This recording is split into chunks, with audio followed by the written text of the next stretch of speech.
এই ভিডিওতে আমরা দেখব কিভাবে কোনো ছবিতে থাকা দাগ খুব কম সময়ে কিভাবে ক্লিন করা যায়।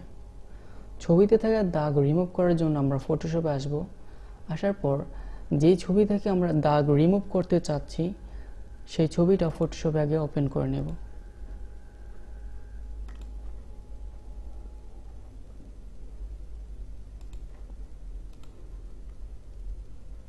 ওকে, ছবিতে আমরা অনেক দাগ দেখতে পাচ্ছি, এই দাগগুলি আমরা এখন রিমুভ করব। সেটার জন্য আমরা যে টুলটা ইউজ করবো সেটা হচ্ছে স্পট হিলিং ব্রাশ টুল। স্পট হিলিং ব্রাশ টুলে আসার পর মাউসের রাইট বাটন ক্লিক করুন। ক্লিক করার পর এখানে অনেকগুলো অপশন আছে, সেটা হচ্ছে সবচেয়ে ইজি যেটা সেটা হচ্ছে আপনার স্পট হিলিং ব্রাশ টুল। এটাতে আমরা চেকমার্ক করে দেব। ওকে, এবার আমাদের যে সার্কেলটা আছে এটাকে আমরা প্রয়োজন অনুযায়ী ছোট করে নেব।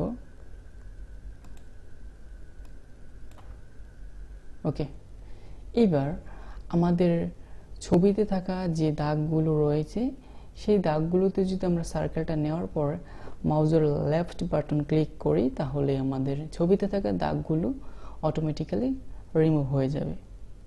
দেখুন,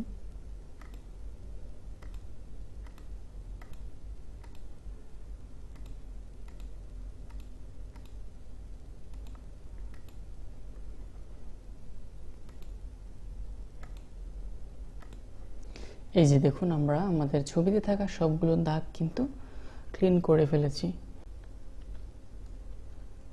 ওকে, আমরা যদি আমাদের আগের ছবিটা দেখি সেটা হচ্ছে এটাতে অনেক প্রচুর পরিমাণে স্পট ছিল, সেগুলো আমরা এখন ফটোশপের মাধ্যমে একেবারে ক্লিন করে ফেলেছি।